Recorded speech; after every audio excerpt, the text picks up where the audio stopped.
Of the three ballot initiatives dealing with alcohol, Proposition 124 is probably the easiest to overlook. Liquor license laws just aren't as attention-grabbing as alcohol delivery or wine in grocery stores. But this ballot question could have a big effect on the industry. Here's what it does. It asks voters if they want to allow liquor stores to be able to apply to open additional locations in a phased-in approach. First, they'd be able to have 8 licenses, then 13 in 2027, then 20 in 2032, and 5 years later, unlimited licenses.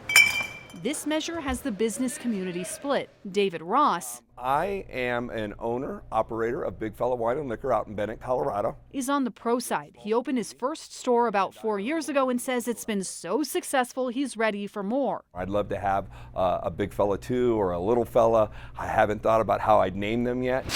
Currently, Colorado law says these retail stores can only have up to 3 locations, though there are some exceptions for liquor licensed drugstores like Costco. But David is stuck at one store because he got his license more recently. If you own a store after January 1st of 2017, I am just stuck at one for like forever. And he says if other stores can have multiple locations, that's unfair. So for him, it's about leveling the playing field. I like to tell people every day, it's like playing a game of baseball. They currently have a wooden bat.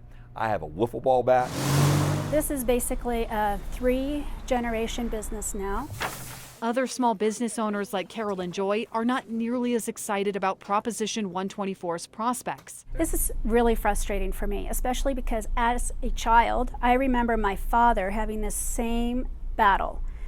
This has been going on for years. Like David, she only owns one store and says the competition would come down to who has enough money to buy the most locations. What that means for a small business like mine, it really is devastating because I don't have the means to invest in additional businesses. This is my business. And Chris Fine from the Colorado Licensed Beverage Association says this threatens the livelihoods of hundreds of mom and pop liquor shops. What it's about is getting as many licenses as possible. It's definitely not fair that you're giving one category the ability to grow and not the other. This ballot measure might seem small, but it's attracting big bucks. The group behind it has raised $7 million and counting. All of that money coming from 3 sources, and all of it coming from outside the state. Colorado Fine Wines and Spirits, a Maryland-based company that shares an address with Total Wine, has contributed $5,323,000 to the effort. And Maryland Congressman David Trone and his brother Robert have each contributed another $900,000. The brothers are the founders of Total Wine. It's really about greed. It's about these huge billion-dollar companies that are coming in and saying,